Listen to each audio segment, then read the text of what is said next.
From dyslexia to leadership, Rabbi Rami Goldberg shares his story on The Longest Day. The Longest Day podcast recently welcomed Rabbi Rami Goldberg, Director of Strategic Relationships at Israel 365 and host of the Biblical Money podcast, for a heartfelt conversation about perseverance, purpose, and the power of community.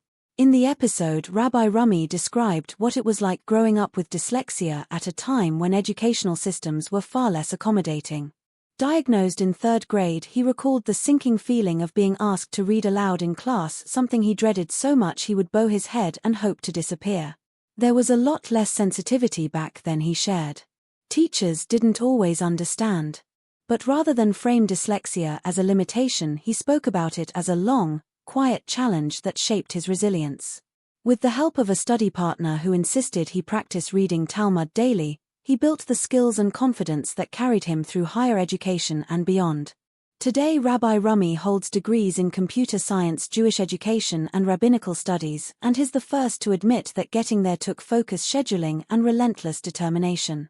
Throughout the interview, he reflected on how his personal struggles became tools for empathy and leadership. In school, everything is about sitting still and reading, he said. But in the business world, it's about people, creativity, and perseverance. That's where I found my strength. Rabbi Rami now uses those strengths to teach business ethics, mentor entrepreneurs, and bridge Jewish and Christian communities in support of Israel.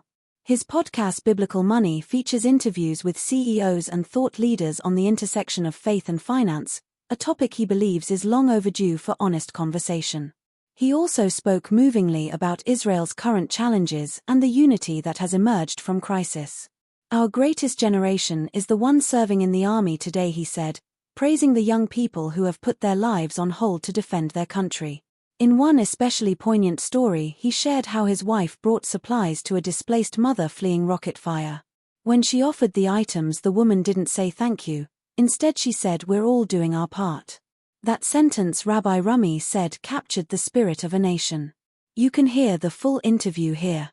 Listeners who resonated with his message of shared purpose and spiritual resilience have an opportunity to stay connected well beyond the podcast. The View host Whoopi Goldberg faces calls to retire after saying sometimes this gig feels like hell. It happened at the beginning of Tuesday, July 8th, episode of the show when all the women hosts entered the set and the live audience welcomed them with loud cheers. Even though the women took their respective seats, the audience members continued their applause for them. Whoopi Goldberg compares The View to hell. All the hosts, including Whoopi Goldberg, were surprised at the gesture before the EGOT winner said, "You know what, let us say this to you.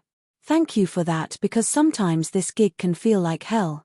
And sometimes you feel like people are just angry at you all the time," the comedian stated before add-in, "and so to get a welcome like this morning, we really appreciate it."